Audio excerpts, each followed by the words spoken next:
Jaya Radha Madhava Kunja Bihari.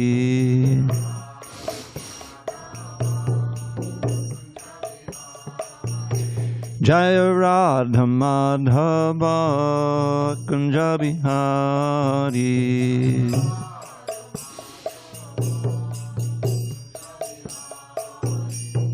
Gopi Jana Vallabha Girivardhari.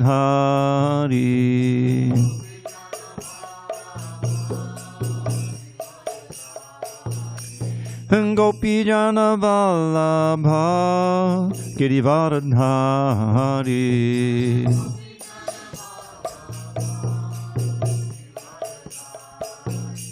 Yashodanandana Braja Jana Ranjana.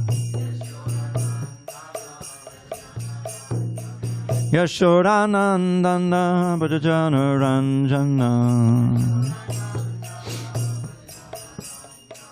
Yamunatira Vanachari. Yamunatira Vanachari.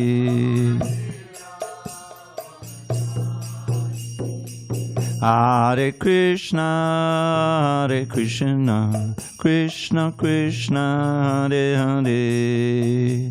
Hare Rama, Hare Rama, Rama Rama, Hare Hare.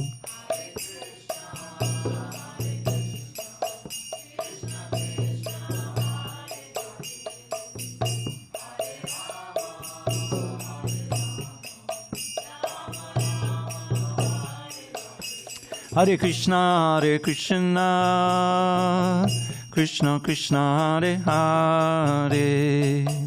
Hare Rama, Hare Rama, Rama Rama, Hare Hare.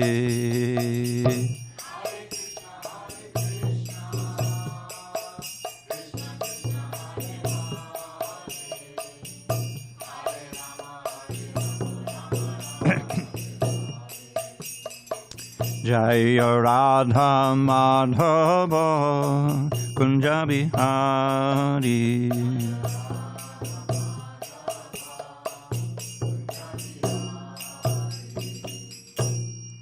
Jaya Om Vishnupad Paramahansa Paravajakacharya Ashtotar to the Sri Srimad Divine Grace Srila A.C. Bhaktivedanta Swami Prabhupada Ki Jai.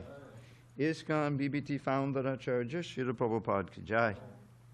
Jai Om Vishnupad Paramahansa Paravajakacharya Ashtotar to the Sri Srimad His Divine Grace Srila Bhakti Siddhanta Saraswati Thakur Ki Jai. Ananta Koti Vaishnavinda Ki Jai. Namacharya Srila Haridas Thakur Ki Jai. Srimad Bhagavad Gita Ki Jai. Samaveda Bhaktivinoda Ki Jai. All glories to the assembled devotees. All glories to the assembled devotees. All glories to the assembled devotees. All glory to Shri Guru and Gauranga. Well, you were right, Eddie.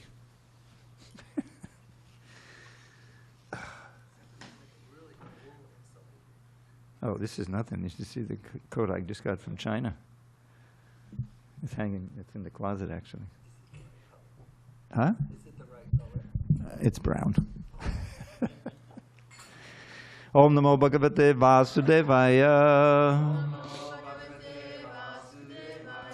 Om Namo Bhagavate Vasudevaya.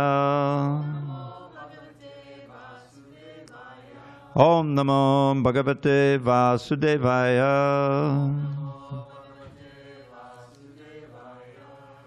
Okay. All right. On this 24th day of February 2026 in San Diego, we're reading from Srimad Bhagavad Gita as it is, translation and commentary by His Divine Grace A.C. Bhaktivedanta Swami Prabhupada. And we are in chapter 18 entitled The Conclusion, the Perfection of Renunciation. Oh boy. This is giving me a hard time. All right. Anyway, there it is. The Perfection of Renunciation, and we are on text 21, is it? 20. 20. Okay, very good. at the top of page 674. Sarvabhuteshu yenaikam bhavam avyayam ikshate avibhaktam vibhakteshu tadjnanam vidhi satvikam sarvabhuteshu yenaikam bhavamam vyayamikshate avibhaktam vibhakteshu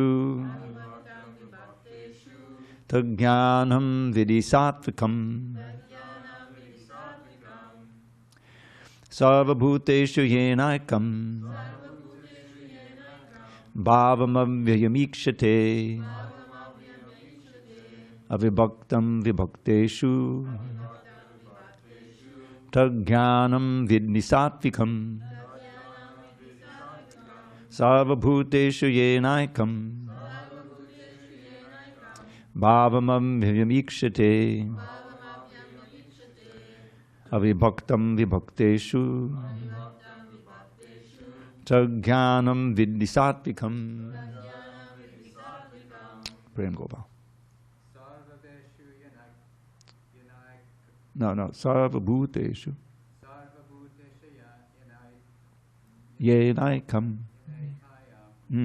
Bhuteshu yenaikam bhavam avyayam ikshate avibhaktam vibhakteshu tadjnanam vidhi satvikam. Chad. Sarvabhuteshu yenaikam bhavamam vyayamikshate avibhaktam vibhakteshu tadjnanam vidhi satvikam. Eddie, you want to try? No, okay. Ladies? Sarvabhuteshu yenaikam bhavamam vyayamikshate avibhaktam vibhakteshu tadjnanam vidhi satvikam. Sarvabhuteshu yenaikam bhavamam vyayamikshate avibhaktam vibhakteshu tadjnanam vidhi satvikam. Sarvabhuteshu yenaikam bhavamam vyayamikshate avibhaktam vibhakteshu vidhi satvikam. Anyone online? Hare Krishna. Haribol. Sarvabhuteshu yenaikam. Sarvabhuteshu yenaikam Bhavamavyayam ikshate. bhavamam vyayamikshate Avibhaktam vibhakteshu. avibhaktam vibhakteshu Tadjnanam vidhi satvikam. tadjnanam vidhi satvikam. Sarvabhuteshu, in all living entities, yena, by which, ekam, one, bhavam, situation, abhyayam, imperishable, ikshate, one sees, avibhaktam, undivided, vibhakteshu, in the numberless, divided. Tat, that, jnanam, knowledge, vidhi, no, satvikam, in the mode of goodness. Lord Krishna says to Arjuna, that knowledge by which one undivided spiritual nature is seen in all living entities, though they are divided into innumerable forms, you should understand to be in the mode of goodness. Purport. A person who sees one spirit soul in every living being, whether a demigod, human being, animal, bird, beast, aquatic, or plant, possesses knowledge in the mode of goodness. In all living entities, one spirit soul is there, although they have different bodies in terms of their previous work. As described in the 7th chapter, the manifestation of the living force in every body is due to the superior nature of the Supreme Lord. Thus, to see that one superior nature, that living force, that living force in every body is to see in the mode of goodness. That living energy is imperishable, although the bodies are perishable. Differences are perceived in terms of the body. Because there are many forms of material existence in conditional life, the living force appears to be divided. Such impersonal knowledge is an aspect of self-realization. Om jnana timirandasya jnanandana shalakaya chakshur unmilitam mena tasmai shri gurave namaha. I was born in the darkest of ignorance, but my spiritual master Srila Prabhupada opened my eyes with the torchlight of knowledge. I offer my humble obeisance unto him and all members of Sri Parampara, the disciplic succession. So just to, you have the right page? 674? Yes. Okay, very good. Okay, so Krishna is describing the knowledge in the different modes of nature. And this is a very important transformation of our perception, because we all begin assuming that we all begin like a conditioned state. And the natural thing is you grow up and, all right, well, I know my family is my mom, my dad, my brother who's always tormenting me, and like that. So, but you have a certain unit. In other words, you identify with the family unit. You identify, as you grow older a little, you expand, okay, I have grandparents and so forth, now I have schoolmates and like that. But it's all on the bodily platform. The race is the same, you speak the same language, you live in the same place, and so there's all this stuff that you share and you identify with that. I know I did. But the first lesson of Krishna consciousness is that this is a grand illusion. And that's why there's this critical difference between the sat and the asat, right? Sat and asat. The sat is what is eternal, and asat is what is temporary. And everything that changes is asat. That's practically the definition of asat. It's not permanent. That means it's changing. You see. So our imprisonment, if you will, our being bound in the material world, is because we're constantly, throughout any incarnation we may be in, any species, we're identifying with our temporary, ever-changing material circumstances. Now, for the lower beasts and the animals, they practically have no mental or certainly intellectual life. They're not contemplating who am I or whatever like that. It's just all instinct. And the super soul is providing, go here, do this, now flap your wings, whatever. So they don't really have a chance to end birth and death. But they're graduating. There's no sin for them. The vultures come down and do their thing, and the lions kill the deer, but they're not suffering any sinful reaction. They're not going to suffer any sinful reaction for that. They're already suffering from previous lives. So they come up to the human form. Every living entity eventually comes up, because you're burning off the bad karma from whatever activity you did as a human being, and it comes up. So the human form is a critical factor because of the higher intelligence, because we can reflect, we can absorb this knowledge, and in human beings especially, knowledge informs your activity. There's this wonderful little phrase that I remember thinking, this is such illuminating. Thinking, feeling, willing. Thinking, feeling, willing. For lower species, the plants and things, there's no thinking, practically no feeling, and there's no willing. It's just there, it's there, And they're conscious to a rudimentary degree or anything, but they really don't have any freedom to change their condition. They're just living it out, whatever it may be. But human beings, we can reflect.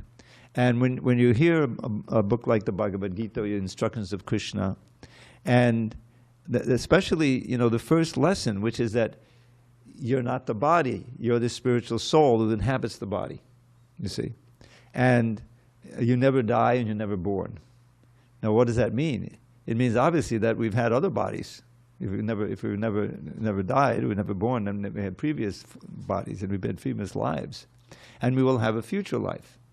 So the real question of a human being should be, how can I utilize this human form of life in such a way to end this painful reincarnation and to return to what we learn? We can't intuit it, but we learn is that paradise, the world where there's no death, there's no enemies, there's no all of the stuff we have in this material world.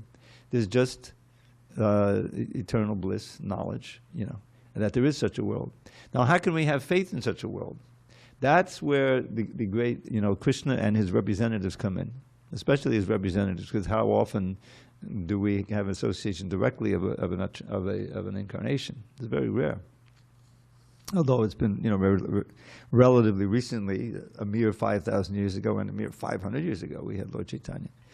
So we're very fortunate.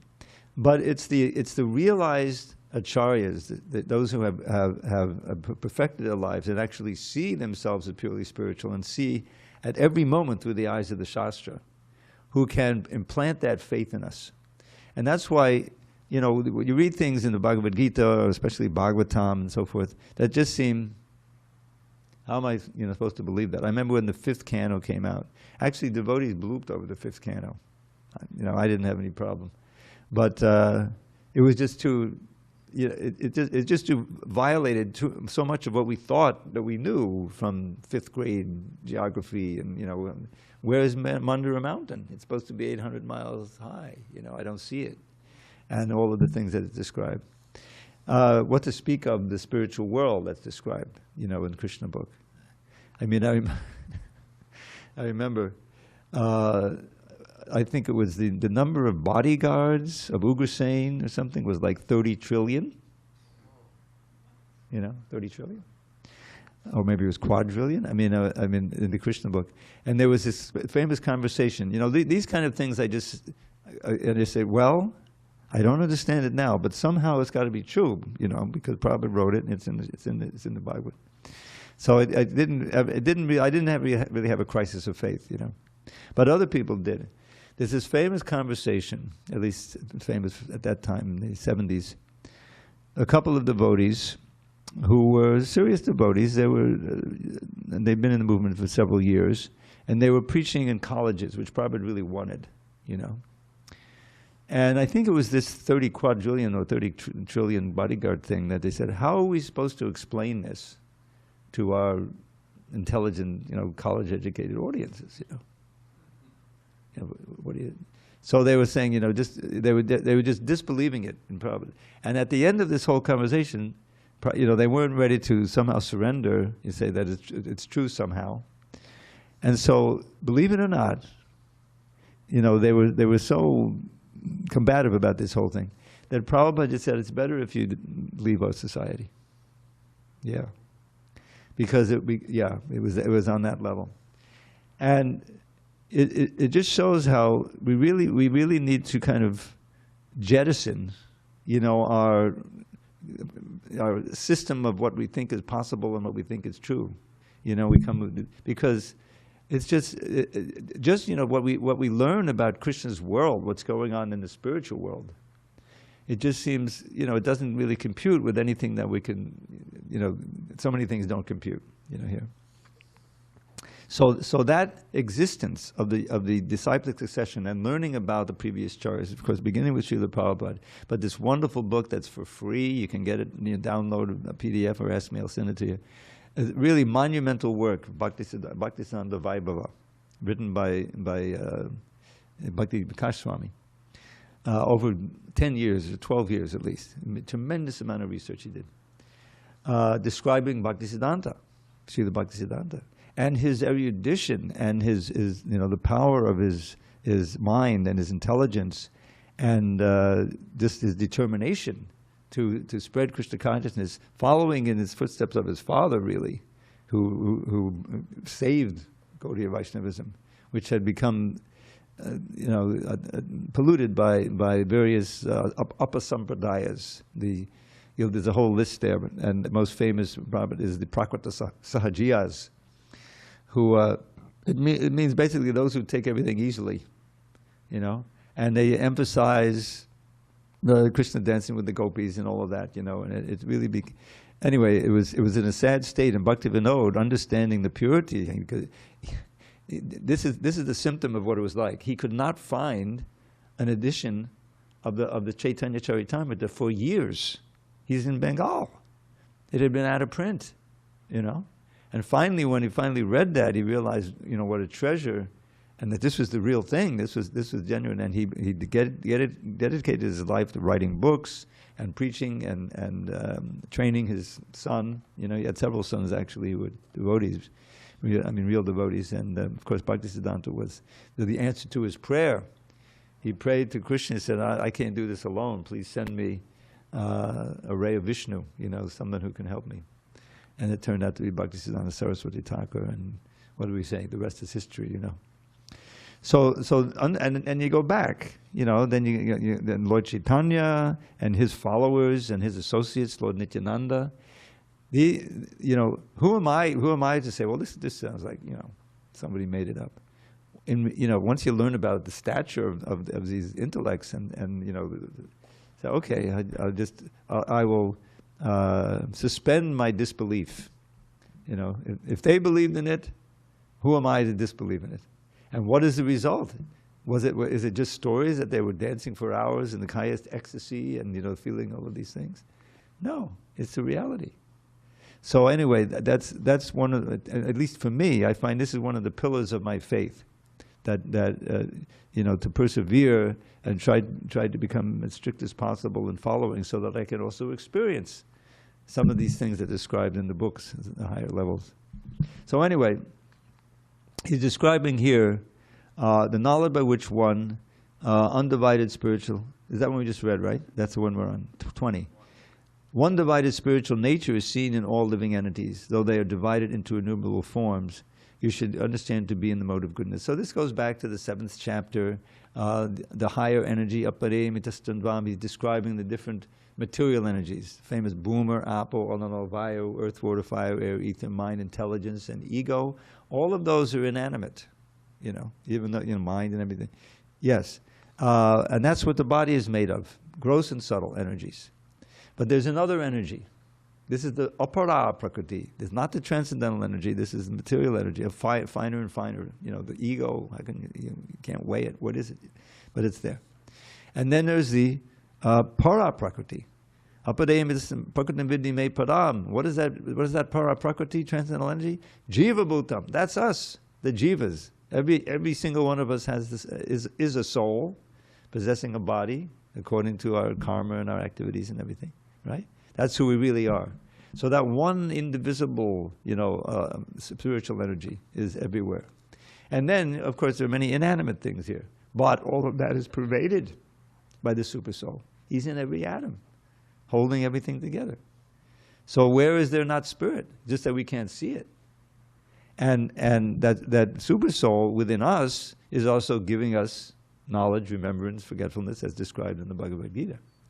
So when you see your world through this knowledge, it changes the perspective. You know, I don't get out so much. I do something, walk into my car, and then from there I go to Sprouts and go in there. But that's not.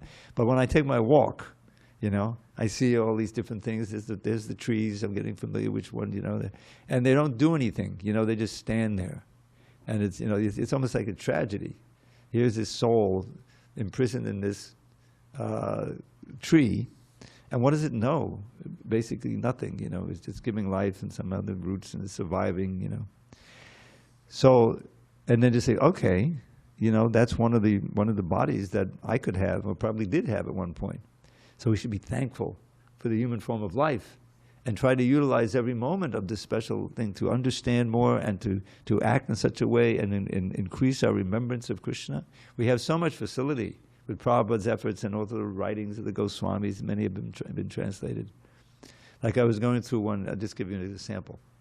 This is Bilvamangal Thakur, you know, famous for writing the Krishna Karnamrita, which Lord Chaitanya brought back from South India, had copied, you know, such a wonderful, important book for Gaudiya Vaishnava. But I discovered, I won't go into detail, that he wrote a lot of other things too. He wrote, it's like 3 different versions of Krishna Karnamrita. I don't know if you know that. And many other verses. So when we came in our going, I think we've been at least once through or twice through the whole Bhagavatam. And then you come to chapter 87 of the 10th canto. Now anyone who knows Krishna, reads Krishna book, do you want to get a Bhagavad Gita, Prabhu? You have your own. Okay. If it's a hardback, then it's... Anyway, it's chapter 18, text 20 we've covered so far. So, that chapter 87 is the prayers of the personified Vedas, which is a real treasure of philosophy, right in the 10th canto. And that chapter in the Krishna book is like 10 times longer than any other chapter, I swear. It takes half of one whole book. So, but when I finally, I was working on the 10th canto. I was very fortunate to have that assignment for 6 years in Miami, working with Gopi Purana Dabu, my beloved godbrother, very erudite Sanskrit scholar, and Ridhyananda Das Goswami. And as it turned out, Gopi Purana Dabu and I did the last 11 chapters from 80 through 90 of the 10th canto without Ridhyananda Maharaj. For some reason or other, he couldn't participate. So, first of all, there's an incredible meter to those verses, and I was interested whether there's any verses that Bilvamadal Thakur had written in that meter. There weren't any in the Krishna Karnamrita. So I checked anyway, I got a hold of photocopies of some of the other writings that he did, and I looked through, and I found this one verse, which I'll share with you. And it's such an incredible meditation, If you learn the verse, and maybe I'll put it into a poem, I should, So here's how it goes. Dutta tapani durma da vilopit dukula baham, vidichita chandaka badanama badanam jagatam. Mamadishamam yudeti muditan and the bimba maho kimapikishor dhamma madodam. Now you should be able to understand those last three words without a translation. Sweet, sweet, sweet. So know what he's saying. So he first said, Juta Tapaniya. Now I discovered there's gold, but there's also a specially highly refined gold called Tapaniya. It's been heated longer, so it's more pure even than regular gold. So when that gold it becomes molten, then it has a shine that's even greater than ordinary molten gold. So what is Juta? That's molten. Tapaniya is this highly refined, more heated gold. Tapas is heat. Duta Tapaniya Durmada. So now he's personified this gold, and he said when it becomes molten, it's very proud of its effulgence, more so than even ordinary gold. So that's Durmada. Duta Tapaniya Durmada Vilopi. But it's that pride is being destroyed, you see, by Krishna's beautiful dhoti, glowing with golden color, yellow color, That's the first line. Juttatapaniya durmada bilobi dukula vaham. Dukula is what he's wearing. You see, a nice silken dhoti. Vaham, that he's wearing. Okay, that's the first meditation. So, Juttatapaniya durmada bilobi dukula vaham. Vidachitta chandaka badanam abadanam jagatam. Now, vidachitta means to cause or to create. Rachita is to create. So, vidachitta, dukula vaham vidachitta chandaka badanam. So, chandaka, believe it or not, although it sounds like something to do with the moon, a chandaka is a peacock feather. Yeah. So an abhadanam means an ornament. So Krishna has fashioned a head ornament, with many peacock feathers. That's very beautiful, and Vidichata chandaka abhadanam, and he himself is the abhadanam for the whole universe. Vidichata chandaka abhadanam jagatam. So he's meditating on it. So it's interesting because I'm not going to tell you the story, it's a little bit shocking, but he was blind, physically blind, the story. So he couldn't see physically, but he's seeing with his spiritual eyes, everything, he's seeing Krishna directly in front of him. And in fact, the very title of that book, Krishna Karnamrita, just think about it. He's writing this book, he's a very skilled author, and he names it Krishna Karnamrita, nectar for Krishna's ears. Well, that's pretty bold, isn't it? What if Krishna doesn't like the book? It's nectar for Krishna. No, because as he's writing it, Krishna is right in front of him, in his spiritual vision, and he's sharing each verse with him, and Krishna's enjoying. He said, yeah, it's nectar for Krishna's ear. Krishna Karnami. All right, back to the verse. So then the third lines, he says, Mama Disham Adbute. It's hard to, unless I go from the top. Tutapani, Dhumanda below, but the cool of a hum. Vidichita Chandakaba, the Mabin Rikatam. Mama Disham Mutati Muditan and a Bimbamaho. So Mama Disham means my eyes, spiritual eyes. Abhutati, he has come before my eyes. Mama Disham Abhutati. Muditanana, with his beautiful, joyful face. Mudita Anana, which is just like the orb of the moon, moonlight face. Mudita Anana Bimba Maho, how wonderful it is. And then the last line is so wonderful. Kimapi. Now Kimapi is an idiom in Sanskrit, which means it's beyond my words. It's ineffable, what I'm describing. But I'm trying to describe it anyway. Kimapi. Kimapi Kishora Dhamma Maduram Maduram Maduram. Now we know what a dham is. This is a dham, a place where Krishna enacts his pastimes, or that is, reminds you of Krishna's pastime. But dhamma can also mean something else. It can mean an aspect. And it means this adolescent aspect of Krishna. Kimapi Kishora. Kishora Dhamma is, and this I don't have to translate, I hope, Maduram Maduram Maduram. Sweet, sweet, sweet. You see? So that's the verse. Now I know you probably can understand it if I chant it again, but it was such a treasure. You know, I've obviously memorized it at that point, although it's hard to remember it. But if you know the meaning of the words, which you should, given that it gives word by word meanings, Prabhupada does for every verse, then remember, then it becomes, you know, something it's like a jewel you can pick up at any time and relish. Or it's like a little video. You don't need a video player. You can have all, you know, these verses, and like, one more verse. This is from the Govinda Lilamrita, which is another treasure of, you know, Krishna's Leela and pastimes. A lot of quotes from it in the Anja Leela, especially. So here's a verse I've shared before, you maybe recognize it. Denu vrindam anamannamayantam venu geetam hamatam visujantam renu rushatalalakabantam kenu vikshasamayur namudantam. Now just hear the poetry. He rhymes at the beginning and the end of each line. Very difficult to do. So what he's doing is meditating on Krishna coming back from the forest of Vrindavan, the pasture ground, into the village and herding the cows and playing his flute like that. So Denu means cows, Vrinda means herd. You know, Vrinda means a lot, you know. Yeah. It's one of the things that Vrinda means, you know. A forest, you know, is also, well, no, that's Vana. So anyway, but Vrindam can means a group so Denu Vrindam is herd of cows. Denu Vrindam Anumandamayantam. He's following very leisurely. Manda means slow, you know, he's just walking, relaxing. And what's he doing? Well, of course, he's playing the flute. Venu Gitam, the song of the flute, which is Amritam, nectar. Visarjantam, producing. So he's producing this nectarian song with his flute as he's walking leisurely behind the cows. Can you visualize it? You know? Venugitam amadam visarjantam. So what's happening with all those cows? They're kicking up this sacred dust of Vrindavan. Renu. So that's Renu is dust. One of the words for dust. Renu rushita means the dust is dusting, is landing on his hair. Chala alaka means his hair, which is swaying back and forth. Alaka is his hair, and chala means going back and forth. So Renu rushita chala alaka bantam. So is powdering his hair, you know, making it even more beautiful as he's playing the flute. So this is a nice meditation. Renu rushita chala alaka bantam. Ke nu, who indeed. The Ke means who, and nu means who indeed. Ke nu viksha, seeing this sight. You see, Ke nu viksha samayur, would enter into, namudamdam, would not enter into the state of mood antam. Now mood is a word that means joy, or in this case bliss, and antam means ultimate.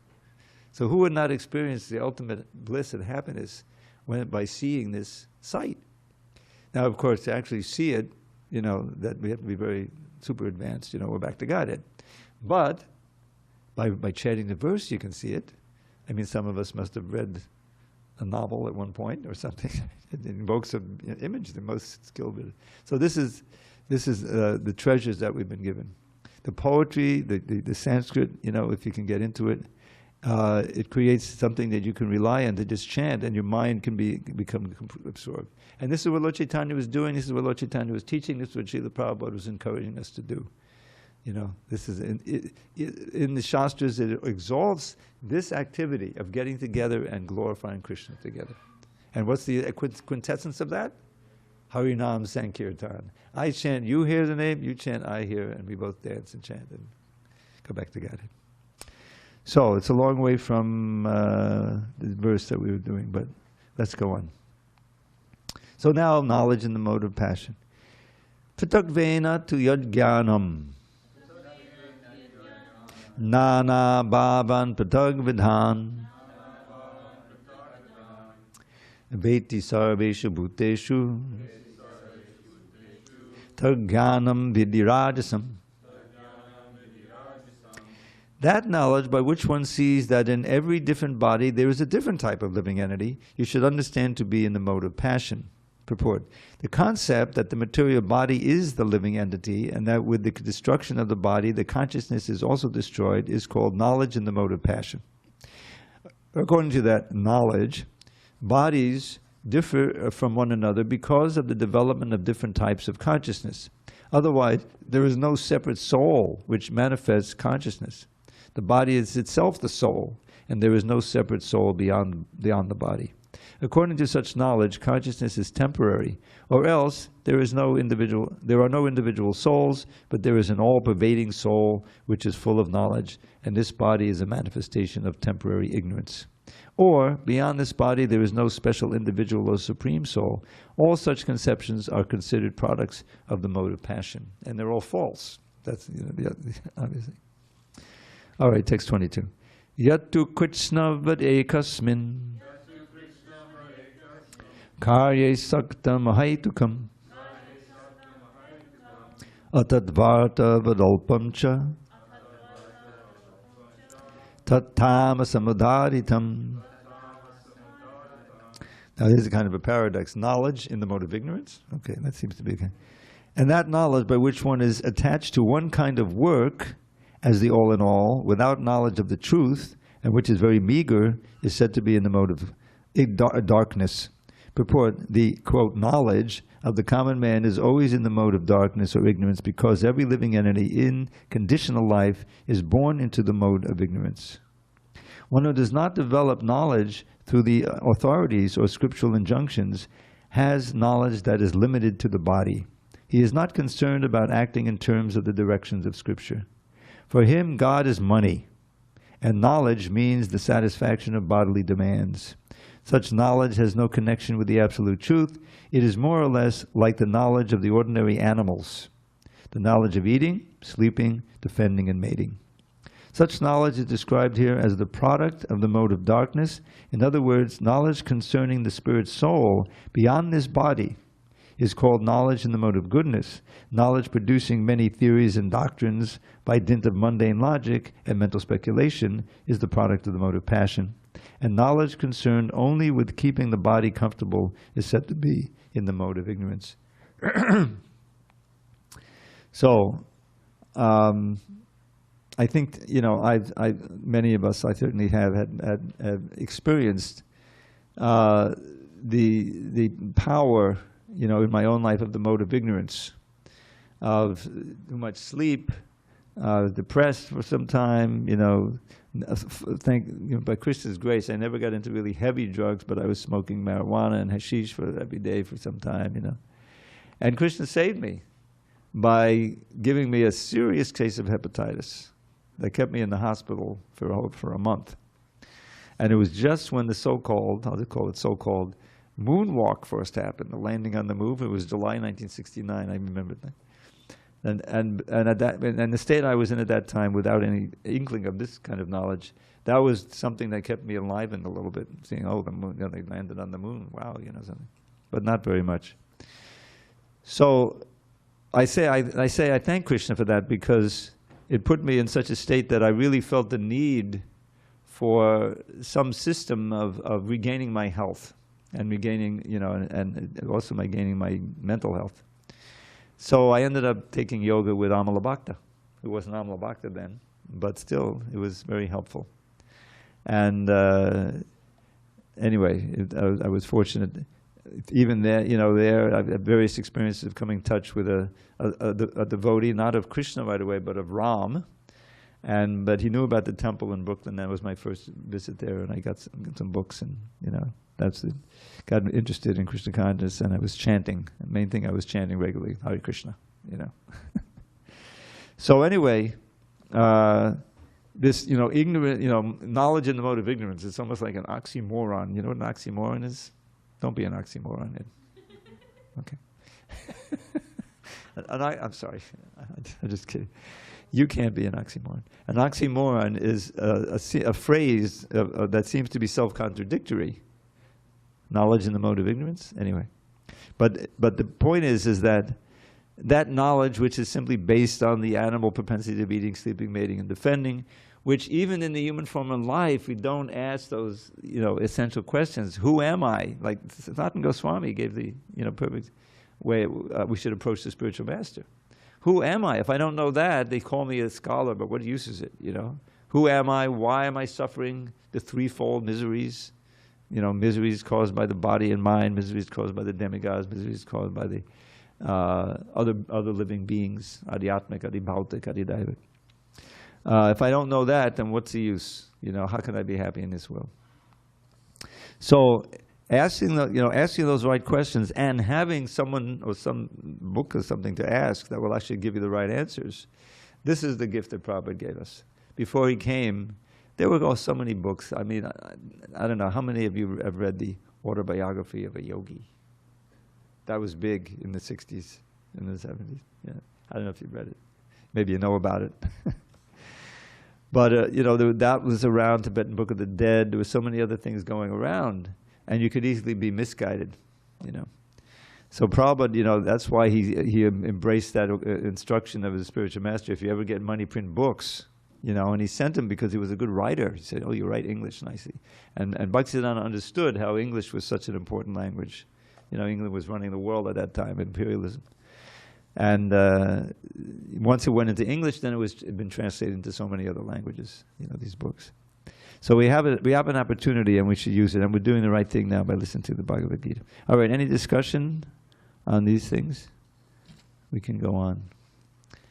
Then, so next thing is action. Niyatam sangarahitam araga dveshatak kritam apala prepsuna karma yattat sattvikam. That action which is regulated and which is performed without attachment, without love or hatred, and without desire for fruitive results is said to be in the mode of goodness.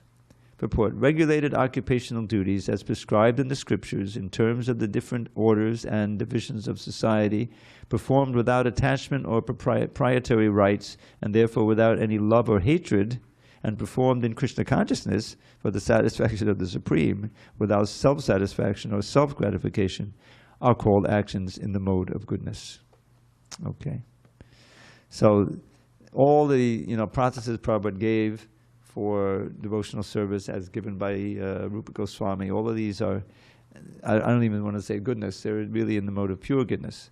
But those activities which are based on the basic principles of civilized life, which is austerity, cleanliness, mercy, and truthfulness. These are 4 principles.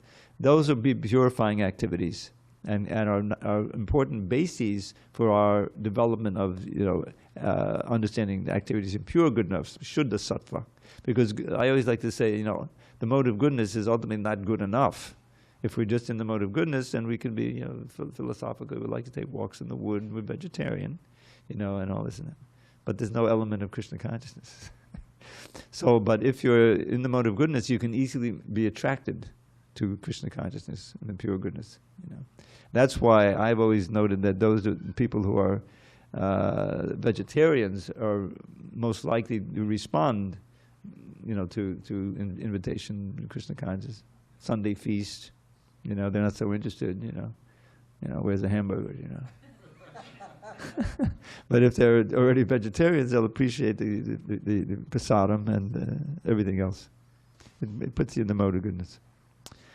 All right, text 24. Tat yattu kamipsuna karma sahankare navapunaha kriyate bahulayasam tad rajasamudaditam.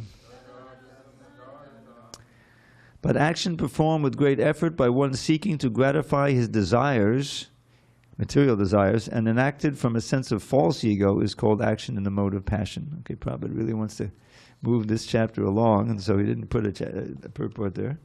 Text 25. Anubandham chayam himsam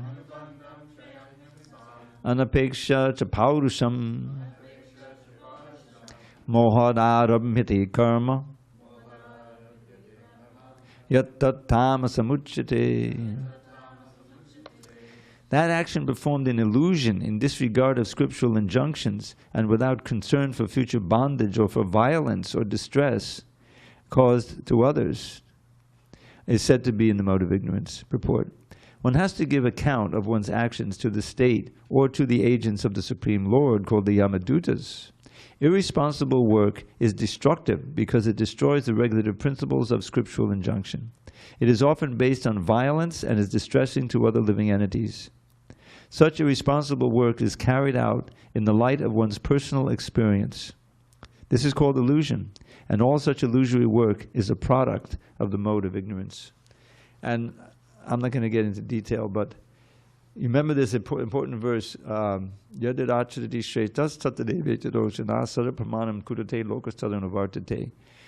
whatever actions performed by leadership, someone who's famous, people follow. Whatever he stands as he sets, all the world pursues. So when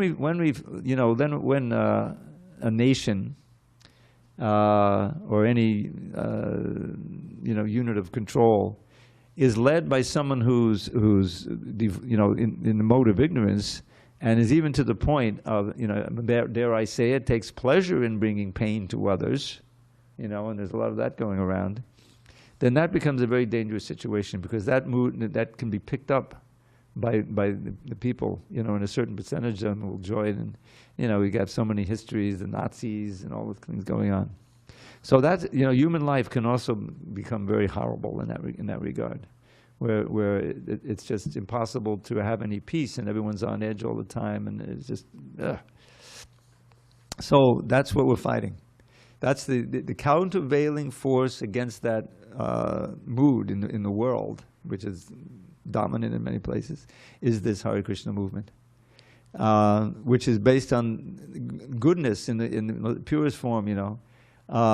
There's this phrase, and you probably know it, Sarve Sukhino Bhavantu, something like that, right? May everyone be happy, right? This is like, we don't just work for my happiness or for the happiness of my clan, people who look like me, No, we want everybody, every living entity to be happy. And that can only be done through Krishna consciousness, where it really is, as Prabhupada showed, every race, creed, color, nationality, age, gender, they can participate and benefit and become part of the group and appreciated for their contribution. And so that means, because it's based on the spiritual understanding of the person, not the externals. And so that's exactly opposite to this, this mode of ignorance mood. What's in it for me? Let me grab as much as I can, right? AI, we can convince anybody of anything. We'll create this thing, and then they'll send us money, Oh, this is horrible. So this is understanding how these modes are working is so important. Okay, so it's getting late, and I don't think I did a poem. I did a verse, but it was all in Sanskrit, so I should do another one. Okay, so we're coming up on Gaur Purnima, so it's appropriate to do a few Shikshastika verses, ever fresh. The first verse of that Shikshastika practically sets the whole mood and tone and basis of this Hare Krishna movement. Cheto darpanamarjanam bhavamahaldavagni nirvapanam Shreyakaida vachandrika patadanam vidyabadhu jivanam Anandam buddhivardhanam pratipadam purnamita swadanam Sarvatmasnapadam padam vijayate Shri Krishna Sankirtanam. Or glory to the chanting of Shri Krishna's holy names, which easily extinguishes samsara's blazing flames by polishing the lust-encrusted mirror of the heart. That chanting is the waxing moon that knows the secret art of causing the white lotus of good fortune to unfurl its petals far and wide throughout this bleak and blighted world. Of transcendental knowledge which will take us to life's goal, the chanting of the name of Krishna is the life and soul. The ocean of ecstatic bliss floods far beyond its bounds, wherever Krishna's merciful and mystic name resounds. Indeed, whenever Krishna's names are sung in congregation, at every step one tastes a joy that knows no limitation. So hear with great attention as I earnestly request, please chant Shri Krishna's holy names and be supremely blessed. The soothing nectar of the name will bathe your consciousness. Be samakari bahudani the sarva shaktis tatrapitani yamitak smaranena kalaha. Etadrishi tava kripa bhagavan mamapi durdaiva midusamihajaninanuraga. Krishna, Govinda, and Keshava too, your names have no end, and in each of them you have invested your potencies, leaving none out. Whenever we want, we can chant them without the slightest restriction of time or of place. O Lord, who can fathom your infinite grace? But I am so wretched, devoid of all shame, that I haven't developed a taste for your name. This is Lord Chaitanya speaking. He's teaching us how to pray. So then the essential verse, we should all know this one. It's short. Trinada pisunichena, tarora pisahishnuna, amanena manadena, kirtaniyak sadahari. More humble than a blade of grass, more tolerant than a tree. To think all praise belongs to others, none belongs to me. Such qualities attract the Lord to bless one with the power to chant His name incessantly until the final hour. So, what to pray for? Nadanang najanang nasundarim kavitam vajagadisha kamaye mama janmani janmanishware bhavatam bhaktada haituki tvahi. Wealth and women followers, the fruits of mundane piety, liberation from this world of limitless anxiety. For me, O Lord, these common goals have not the slightest worth. Let me serve you purely now and in each future birth. So now what to really pray for, ecstatic symptoms. No, first he says what he wants to be, simply a grain of dust, Krishna's lotus feet. Ayanannatanuja kinkaram patitam ma vishame bhavambudho kripaya tavapada pankaja sataduli sadushang vichintaya. Your servant for eternity, I lost my true identity and fell into this horrid sea of birth and death, O Lord. O Nanda's son, please hear my plea. By your sweet grace consider me a speck of dust upon your lotus feet forevermore. Now he's praying for, he's teaching us how to pray for ecstatic symptoms. Nayanam gadadashadadaya badanam gadgadadudhayagada pulakaya nichatang vapukada tavanama grahani bhavishyati. Tears streaming from my eyes, my voice choked with bliss, the hair upon my body standing up in happiness. When will all these signs of rapture decorate my limbs as I chant your holy name, the monarch of all hymns? Now, these last two are sung by Radharani. She could really sing it with full heart. Yugaitam nameshena chakshusha prabhashahitam shunyahitam jagatsavam govinda vidahe name. Every moment drags on like 1,000,000 years or more. From the rain clouds of my eyes the tears in torrents pour. This whole creation nothing but a vast and joyless void. O Govinda, by your absence I am being destroyed.